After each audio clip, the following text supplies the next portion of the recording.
시작한 지가 얼마 되지 않은 것 같은데 벌써 이제 마지막 주가 되고 또 새해가 다가오고 있습니다. 우리는 새해를 출발할 때 요절과 기도 제목을 잡고 방향을 잡고 새해를 출발했습니다. 그런데 한 해를 마치고 돌아보면 자신이 계획했던 것을 지킨 것이 그렇게 많지 않습니다. 그렇죠?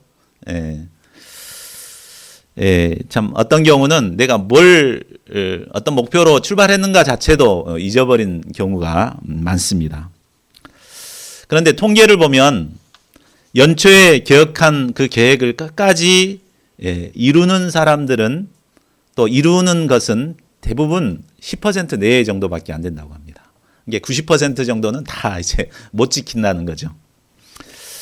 왜 그럴까요? 뇌과학자 정재승 박사가 쓴 12발자국이라는 책을 보면 우리가 결심한 것을 지키지 못하는 것은 과학적으로 너무나 당연하다고 말하고 있습니다. 그 이유는 우리의 뇌는 지금까지 해왔던 익숙한 것들만 생각하고 행동하도록 그렇게 디자인되어 있기 때문이라고 합니다. 그러니까 뭔가 새롭게 바꾸려면은 이 생각을 바꾸지 않고서는 바꿀 수가 없다는 거죠. 생각을 바꾸지 않고 그대로 이렇게 한다 그러면은 며칠 못 가서 작심삼일이 돼버리고 그렇게 된다는 것입니다. 우리가 계획한 것을 실천하기 위해서는 먼저 우리의 생각을 바꿔야 합니다. 그런데 문제는 우리가 생각하고 있는 그 생각을 쉽게 바꿀 수가 없다는 것이 문제입니다. 아무리 누군가가 반복해서 가르쳐 준다고 해도 자신의 생각은 좀처럼 바뀌지가 않습니다. 오늘 본문에 나오는 제자들이 바로 그러했습니다. 제자들은 예수님이 그리스도라는 사실을 분명하게 믿었습니다. 그리고 신앙 고백도 하였습니다. 그러나 그들은 잘못된 메시아관을 가지고 있었습니다. 그러니까 그리스도는 예루살렘에 입성해서 모든 대적들을 물리치고 다윗과 같은 왕으로서 다스려 주실 것이다. 이제 이런 기대감을 갖고 있었습니다. 또한 예수님께서 영광의 보좌에 앉게 되면 자기들도 영광의 자리에 앉을 거라는 그런 기대감이 있었습니다. 이런 기대를 갖고 있는데 예수님은 계속해서 자신의 기대와는 다른 말을 해왔죠. 예수님께서는 예루살렘에 가게 되면 자신이 고난을 당하고 죽음을 맞이하게 될 것을 말씀하셨습니다. 그것도 2번씩 계속해서 말씀하셨습니다. 참 그랬는데도 제자들은 들으려고 하지 않았습니다. 그러니까 하나님께서 하도 깝깝하니까 변화산에서 하나님이 직접 나타나서 말씀하셨죠. 이는 내 사랑하는 아들이니 너희는 그의 말을 들으라. 왜 좀 말 좀 안 듣냐 이렇게 하나님께서도 책망을 하셨습니다. 그럼에도 불구하고 여전히 그들은 자신의 생각을 바꾸지 않았습니다. 오로지 영광의 자리만을 생각하고 있었습니다. 이런 그들에게 예수님께서 가르치시는 바가 무엇입니까? 오늘 말씀을 통해 우리의 생각을 한번 점검해 봤으면 좋겠습니다. 그리고 섬기러 오신 예수님을 본받아서 이제 새해에는 섬김의 종으로 살고자 하는 분명한 자세를 덧입을 수 있기를 기도합니다. 자, 32절을 보십시오. 예수님과 제자들이 예루살렘을 향해 올라가는 길이었습니다. 예수님은 예루살렘에 가면 자신이 그곳에서 고난을 받고 십자가에 달려 죽어야 한다는 사실을 너무나 잘 알고 있었습니다. 보통 사람들 같으면 예루살렘이 다가올수록 점점 마음이 무겁고 발걸음도 무겁고 마치 사형장으로 끌려가는 사람처럼 아주 그냥 인상을 쓰고 천근만근 무거운 발걸음으로 걸어갈 것입니다. 그러나 예수님은 어떻게 가셨습니까? 당당하고 힘차게 제자들 앞에 서서 걸어가셨습니다. 평소와 다른 예수님의 비장하고 결연한 모습 앞에 제자들은 놀랐고 예수님을 따르는 무리들도 두려워하였습니다. 뭔가 심상치 않은 일이 일어날 것 같은 불안감이 그들을 엄습했습니다. 예수님은 이제 이런 제자들, 12제자들을 따로 데리시고 또다시 한번 자신이 당할 일을 가르치십니다. 우리 33, 34절을 같이 읽어보겠습니다. 자, 시작. 보라, 우리가 예루살렘에 올라가노니 인자가 대제사장들과 서기관들에게 넘겨짐에 그들이 죽이기로 결의하고 이방인들에게 넘겨주겠고 그들은 능욕하며 침뱉으며 채찍질하고 죽일 것이나 그는 3일 만에 살아나리라 하시니라. 예. 이 말씀을 마가복음에 보면 이게 이제 세 번째 하시는 말씀입니다. 첫 번째 하실 때는 베드로가 처음 예수님을 그리스도로 신앙 고백했을 때 말씀하셨습니다. 이때 베드로는 이 말씀을 받아들이지 않고 심하게 반발을 했습니다. 이때 예수님은 막 사탄아 물러가라 그러면서 그를 책망했습니다. 두 번째는 예수님이 귀신 들린 아이를 고쳐주신 뒤였습니다.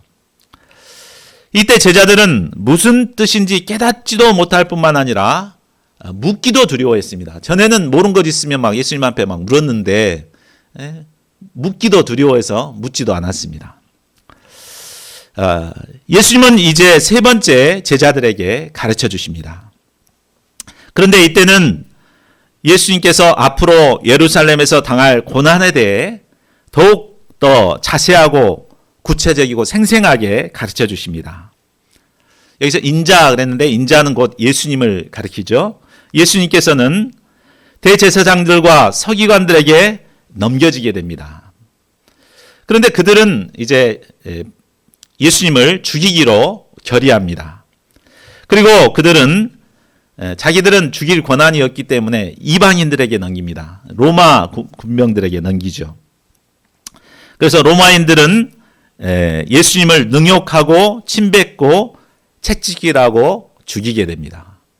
그러니까 예수님이 앞으로 일어날 일에 대해서 너무나 자세하고 구체적으로 이렇게 말씀을 하십니다. 마치 과거 이야기하듯이 이렇게 생생하게 말씀을 해주십니다.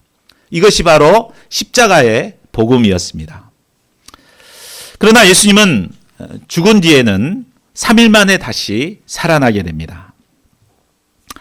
예수님께서 반복해서 제자들에게 가르치시는 이유는 제자들이 계속 들었지만 영접하지 않기 때문에 반복해서 가르치시는 것입니다.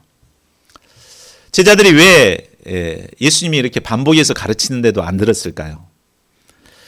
사람들은 보통 자신이 듣고 싶은 말만 듣는 경향이 있습니다. 우리가 설교를 이렇게 하지만 그중에서 자기가 듣고 싶은 말만 듣고 듣기 싫은 말은 한 귀로 듣고 한 귀로 흘려버립니다.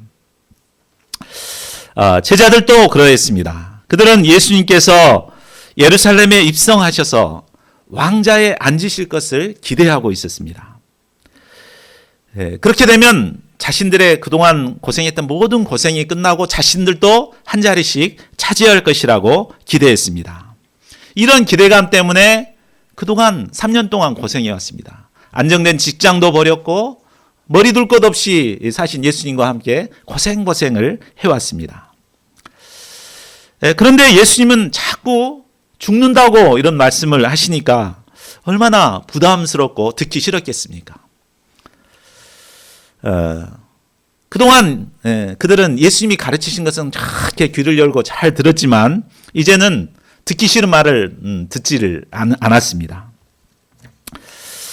이런 그들에게 예수님은 그들이 들을 때까지 반복해서 이렇게 가르치고 계신 것입니다.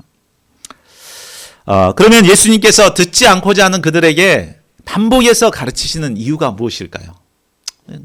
듣기 싫으면 듣지 마 이렇게 해버릴 수 있는데 왜 꼭 듣도록 이렇게 하실까요? 그것은 십자가의 메시지만이 우리를 구원에 이르는 구원의 길이요 영생의 길이기 때문입니다. 예수님은 제자들이 어찌하든지 십자가의 복음을 영접하고 구원에 이르기를 원하셨습니다. 이 때문에 반복해서 그들이 영접할 때까지 가르치신 것입니다. 풍요의 시대를 살아가는 오늘날 많은 사람들은 편안한 삶을 추구합니다. 우리가 지난번 얘기했듯이 코리아 트렌드 2020에는 10가지 이제 키워드를 제시했는데 그 중에 한 가지가 편리미엄이었습니다. 편리미엄이라는 것은 되도록이면 돈이 좀 들고 하더라도 프리미엄 하더라도 편리한 것을 추구하는 시대가 된다는 것이죠. 그래서 사람들은 편한 것을 추구합니다. 신앙생활을 하더라도 개척교회는 인기가 없습니다.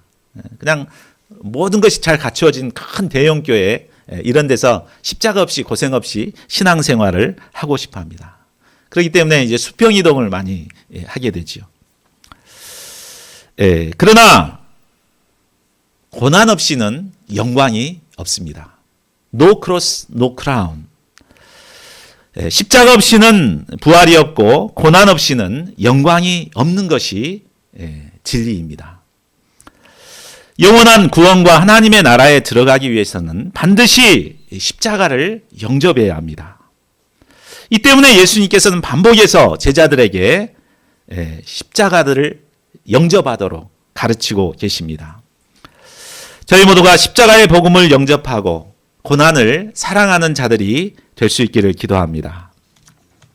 자, 그러나 35절을 보십시오. 3번씩이나 십자가의 메시지를 들었지만 세베대의 아들 야고보와 요한은 뜬금없이 예수님에게 인사청탁을 시도합니다. 선생님이여, 무엇이든지 우리의 구하는 바를 우리에게 하여 주시기를 원하옵나이다. 야고보와 요한의 어머니인 살로메는 예수님의 모친인 마리아와 그 형제간이라고 합니다. 그러니까 이제 사촌지간이죠. 그러니까 그들은 이 친인척 관계를 앞세워서 예수님께 미리 인사청탁을 시도한 것입니다. 그들은 마치 당연히 예수님이 해줘야 할 것처럼 뻔뻔하고 당당하게 예수님께 요구했습니다. 예수님의 좌우 자리를 요구하게 됩니다. 예수님은 이제 너희들이 내가 너에게 무엇을 하여 주기를 원하느냐 이렇게 물으니까 그들은 주의 영광 중에서 우리를 하나는 주의 우편에 하나는 좌편에 앉게 해달라고 요청을 합니다. 그들은 예수님이 예루살렘에 올라가시면 곧 지상 메시아 왕국이 펼쳐질 것이라고 기대하고 있었습니다. 그런 기대감을 갖고 이제 예루살렘을 향해 가고 있는데 예루살렘이 가까울수록 그들에게 불안감이 있었습니다. 그 불안감의 이유는 바로 베드로 때문이었습니다. 그들은 수제자 그룹에 있었지만 늘 이 베드로에게 가려서 빛을 보지 못했습니다. 모든 일에 적극적으로 나서기를 잘하는 베드로로 인해서 그들은 존재감이 없었습니다.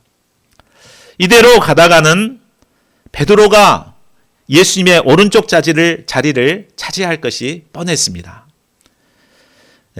그래서 그들은 절치부심하고 고민하다가 이제 최고 지도자 자리인 이 오른쪽 자리는 베드로에게 뺏길 수 없다 이런 마음을 가지고 친인척의 힘을 빌어서 인사청탁을 하고자 시도한 것입니다.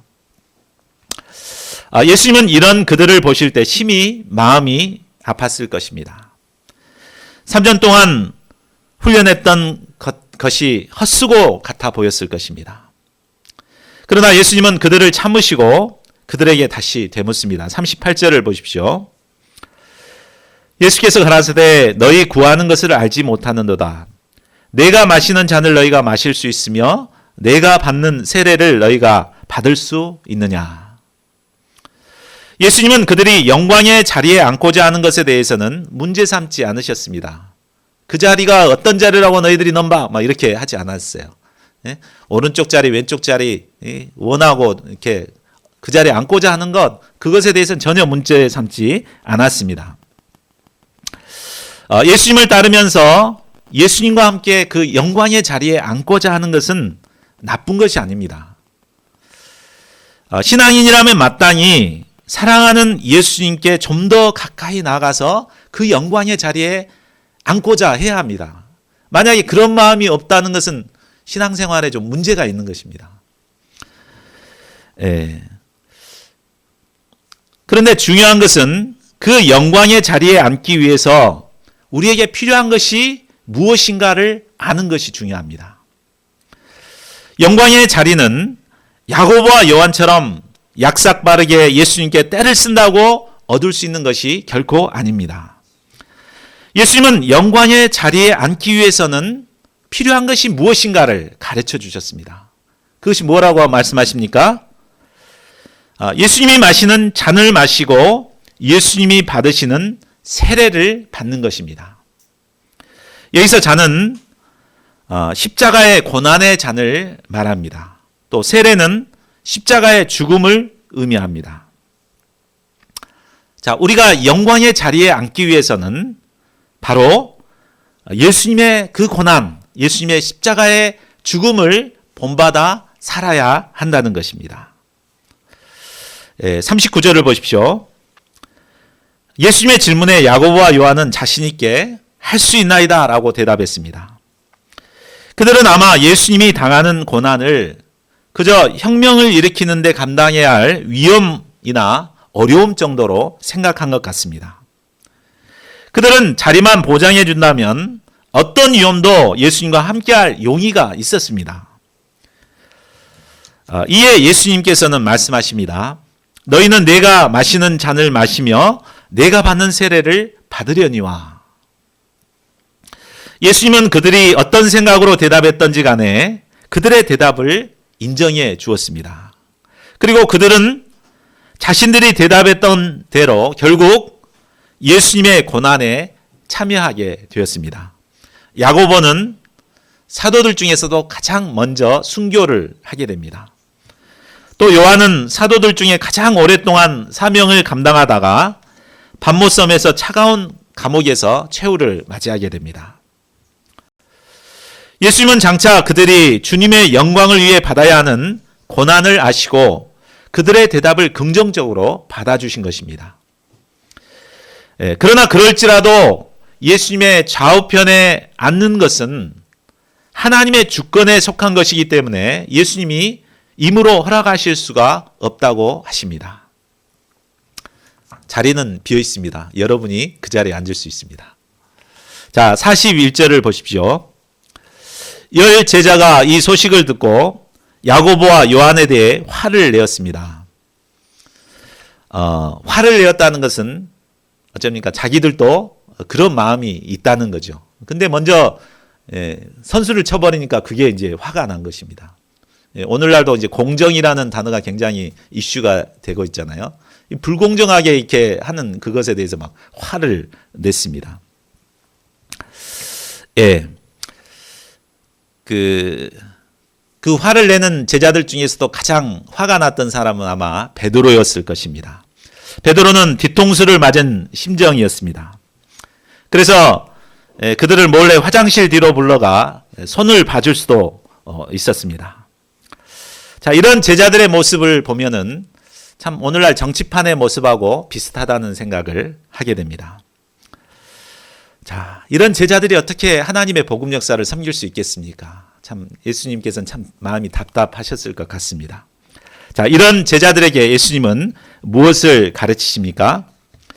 자, 예수님은 제자들을 따로 불러 어떤 자가 진정으로 위대한 자인가를 다시 가르쳐 주십니다. 자, 42절을 보십시오. 이방인의 집권자들이 그들을 임으로 주관하고 그 고관들이 그들에게 권세를 부리는 줄을 너희가 알거니와. 당시 이스라엘을 통치하던 이방인의 집권자들은 자신들이 가진 힘과 권력을 이용해서 마음대로 다스렸습니다. 권력을 남용하여 갑질을 하고 그것으로 자신의 부를 축적하였습니다. 시대가 지금 지났지만 오늘날도 다 마찬가지죠. 권력을 가진 사람들이 하는 행태가 바로 이렇습니다. 세상의 권력을 잡게 되면 보통 사람들이 누릴 수 없는 어마어마한 특권을 누리게 됩니다. 제가 국회의원 비서를 해봐서 알지만 국회의원이 되게 되면 이제 2020년에 국회의원 선거가 있잖아요. 국회의원이 되면 보통 사람들과 다른 100가지 이상의 특권을 누리게 됩니다. 때문에 한번 권력의 맛을 본 사람은 마약에 중독된 사람처럼 좀처럼 끊질 못합니다. 사람들은 조그만 권력이라도 가지면 그것을 임으로 사용하고자 합니다. 완장만 채워지면 하늘 높은 줄 모르고 거들먹거립니다. 제자들은 이런 세상의 권력자들을 비난하면서도 한편으로는 자신들도 그처럼 성공해서 보란듯이 세상 권력을 누려보고 싶었습니다. 그래서 그들은 세상 정치인들과 똑같은 권모술수를 행사하고 청탁을 하고 비난도 서슴지 않았습니다. 그러나 예수님의 제자요 영적인 지도자들은 세상의 권력자들과는 달라야 합니다. 어떻게 달라야 합니까? 우리 43, 44절을 우리 같이 읽어보겠습니다. 자, 시작. 너희 중에는 그렇지 않을지니 너희 중에 누구든지 크고자 하는 자는 너희를 섬기는 자가 되고 너희 중에 누구든지 으뜸이 되고자 하는 자는 모든 사람의 종이 되어야 하리라. 너희 중에는 그렇지 않을지니, 이 말씀은 예수님의 제자들은 세상 사람들이 가지고 있는 가치관과 달라야 한다는 말입니다. 몸만 교회에 왔다 갔다 한다고 해서 다 예수님의 제자가 되는 것이 아닙니다. 예수님의 제자라면 뭔가 세상과 다른 점이 있어야 합니다. 어떤 점이 달라야 합니까? 첫째로 크고 위대한 자의 판단 기준이 달라야 합니다. 세상 사람들은 보통 높은 자리에 앉아서 섬김을 받고 명령을 하고 지시하는 자가 크고 위대한 자라고 생각합니다. 그러나 영적인 세계에서는 섬김받는 자가 큰 자가 아니라 바로 종과 같이 겸손히 낮아져서 섬기는 자가 위대한 자입니다. 우리는 세상에서 발을 내딛고 살기 때문에 세상의 가치관을 쫓아 섬김을 받고 높아지려고 하기 쉽습니다. 또 우리는 개척 역사이기 때문에 이런 일은 없지만 대형교회에 가보면 사람들이 많기 때문에 서로 높은 자리에 앉고자 아주 치열하게 경쟁을 합니다. 그래서 나는 그 장로가 뭐 그리 좋은지 모르겠지만 막 장로가 되기 위해서 아주 막 이렇게 열심히 노력을 하고 그렇습니다. 그러나 예수님은 우리가 높은 자리에 앉아 있다고 해서 우리를 높이 평가하지 않습니다. 아이고 장로님 막 이렇게 하고 이렇게 평가하지 않습니다. 예수님이 평가하실 때 그 기준은 타이틀이나 자리가 아니라 바로 얼마나 많은 사람을 섬겼는가, 그것을 보시고 평가하십니다. 그러므로 예수님을 믿는 우리는 세상의 가치관처럼 높은 자리나 타이틀을 얻고자 해서는 안 됩니다.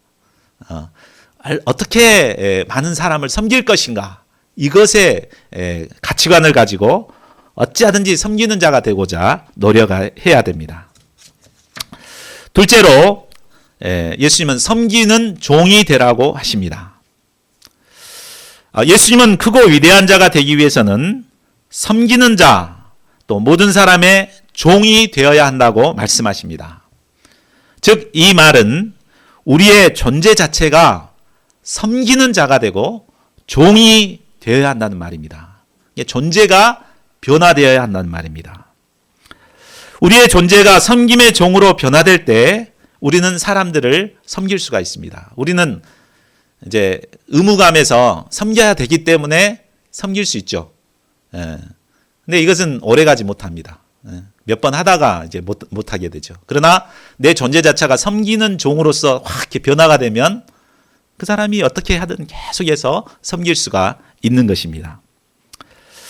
한 사람의 위대성의 척도는 그 사람이 얼마나 많은 사람을 마음을 들여 섬겼는가에 달려 있습니다. 테레사 수녀나 슈바이처가 위대한 것은 그들이 섬김의 종이 되어서 많은 사람을 섬겼기 때문에 위대한 사람으로 추앙을 받습니다. 예수님은 누구든지라고 하시므로 위대한 삶을 사는 데에는 예외가 없고 제한이 없음을 말씀하십니다. 세상에서 얻는 타이틀이나 지위는 제한이 있습니다. 그렇기 때문에 아무나 얻을 수 있는 것이 아닙니다. 그러나 종이 되어 낮아져 섬기는 삶은 누구나가 할 수 있습니다. 누구나 위대한 자가 될 수 있다는 말입니다. 그러나 이런 위대한 삶이 모든 사람에게 열려 있지만 실제로 위대한 삶을 사는 사람은 그리 많지 않습니다. 왜 그렇습니까? 그것은 우리의 죄악된 본성이 남을 섬기는 것보다도 남에게 섬김받고자 하는 것을 원하기 때문입니다. 또 나보다 잘나고 똑똑한 사람은 섬길 가치가 있으니까 섬기는데 나보다 못한 사람을 섬기고자 할 때 자존심이 상하고 반발심이 상하기 때문에 섬기기가 쉽지 않습니다. 나보다 나이도 어리고 나보다 못났고 못 배우고 이런 사람들을 참 섬기기가 쉽지 않죠. 내가 뭐가 아쉬워서 저런 사람들을 섬겨.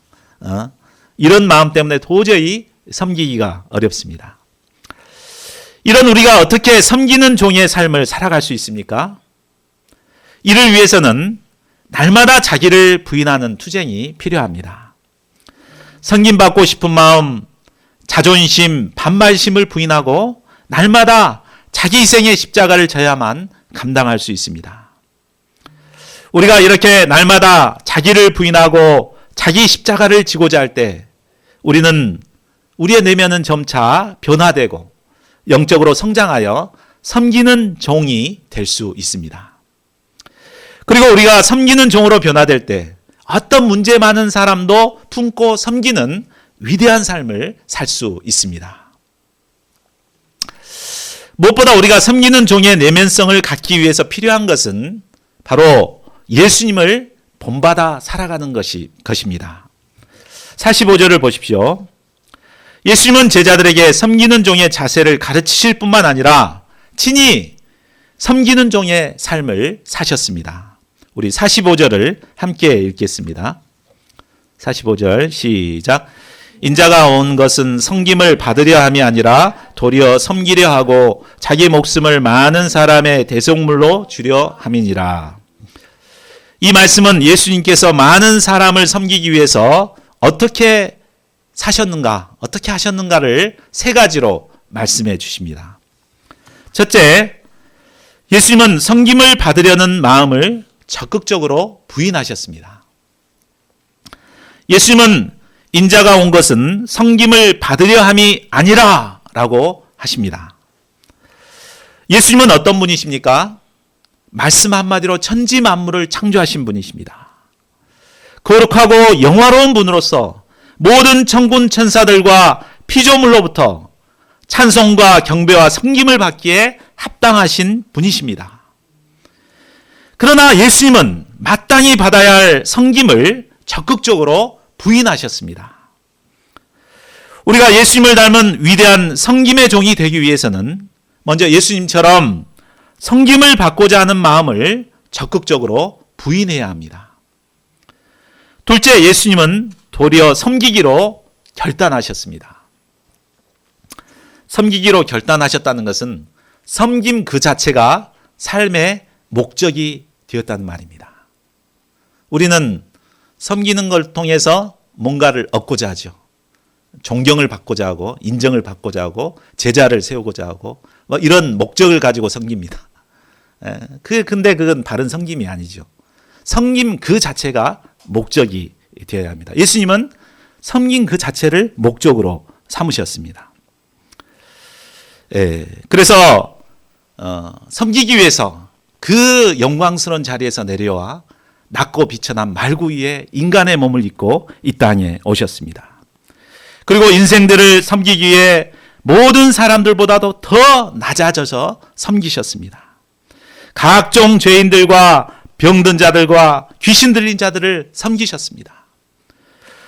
또 예수님은 교만하여 서로 경쟁만 하고 욕심으로 가득 찬 제자들까지 섬기셨습니다. 심지어는 자신을 팔려고 하는 가룟 유다까지 더러운 발을 씻어주면서 섬기셨습니다.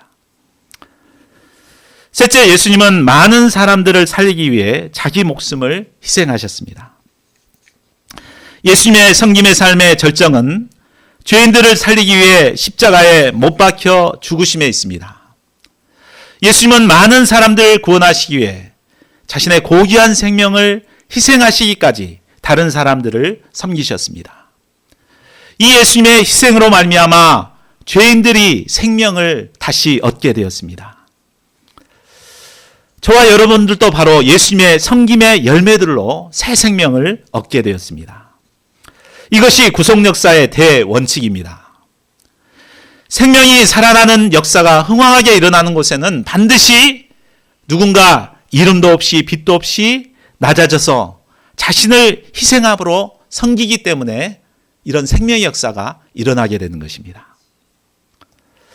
예수님께서는 친히 섬기는 종의 삶을 사심으로 우리에게 섬기는 종으로서의 삶을 살도록 본을 보여주셨습니다. 만약에 예수님이 섬기는 종이 되라 그래 놓고 자신은 그렇게 살지 않았다면 우리가 어떻게 하겠습니까? 근데 예수님이 친히 섬기는 종의 본을 보여주셨기 때문에 우리는 이 예수님을 본받으면서 섬기는 종의 삶을 살아갈 수가 있습니다.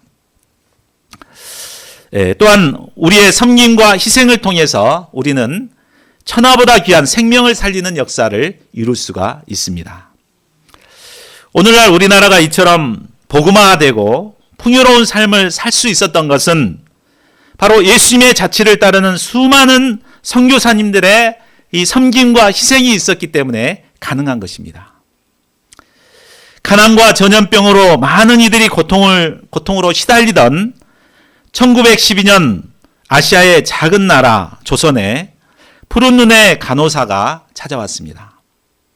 독일에서 태어난 그녀는 미국으로 건너가 간호학을 공부했습니다. 그리고 그때 이제 풍요로운 삶이 펼쳐졌지만 그것을 다 접고 조선에 32살의 나이에 처녀의 몸으로 조선에 오게 됩니다. 조선에 도착한 그녀는 조랑말을 타고 전국을 순회하며 나병 환자들을 포함해 온갖 질병에 걸린 사람들을 돌보았습니다. 그녀는 광주 제중병원을 중심으로 아픈 사람들을 돌보고 가난한 여인들의 교육에 힘썼습니다. 뿐만 아니라 조선의 여자아이 13명과 나병 환자인 남자아이 1명을 입양하여 길렀습니다. 나병 환자들을 돌보고 그 아들을 자식 삼아 살던 그녀는 정작 자신은 끼니를 챙겨 먹지 못할 정도로 궁핍한 생활을 했습니다. 한 사람이라도 더 돕기 위해서 자신의 생활비마저 쪼개어서 썼던 것입니다. 그녀는 평생을 그렇게 바랜 저고리에 검정 고무신을 신고 보리밥에 된장국을 먹는 소박한 삶을 살았습니다. 우리 한번 그림을 보여드리겠습니다. 넘겨주시죠. 바로 이분입니다. 하지만 그것도 사치로 생각했던 그녀는 먹을 것을 줄여가며 모으고 모아 가난하고 아픈 사람을 위해 모든 것을 썼습니다. 그렇게 그녀는 22년 동안 조선을 섬겼습니다. 결국 그녀는 영양실조로 54세의 나이에 세상을 떠나게 됩니다. 그런데 죽을 때 자신의 장기마저도 의학 연구용으로 기증을 했습니다. 그녀가 남긴 것은 거린에게 나눠주고 남은 동전 7전, 강냉이 가루 2홉, 그리고 반쪽짜리 담요 외엔 아무것도 없었습니다. 그녀가 죽자 천여 명에 달하는 장례 행렬이 이어졌습니다. 애통해하는 사람들은 그녀를 어머니 하고 부르면서 울면서 따라갔습니다. 푸른 눈을 가졌지만 수많은 사람들의 어머니로 살다간 그녀는 바로 서서평으로 알려져 있죠. 엘리자베스 셰핑 선교사였습니다. 그녀는 예수님의 섬김과 희생을 본받아 섬김의 종으로 살던 여인이었습니다. 이런 선교사님들의 섬김과 희생으로 말미암아 우리나라는 복음화되었고 또 이처럼 물질적으로도 번영의 축복을 누리게 되었습니다.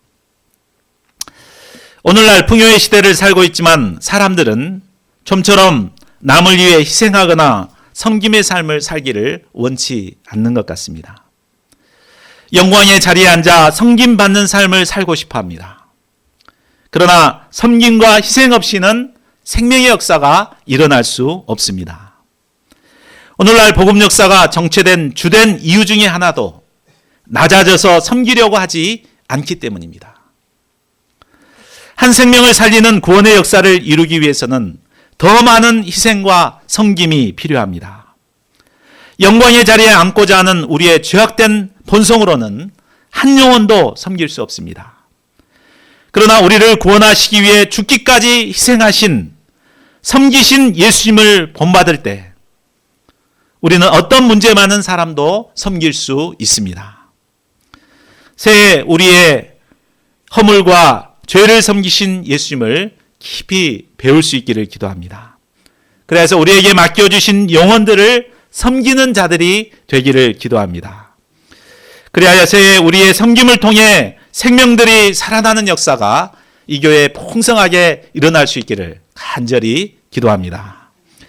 요절 말씀 읽고 우리 기도하겠습니다. 45절 시작. 인자가 온 것은 섬김을 받으려 함이 아니라 도리어 섬기려 하고 자기 목숨을 많은 사람의 대속물로 주려 함이니라. 새해를 시작하는 저희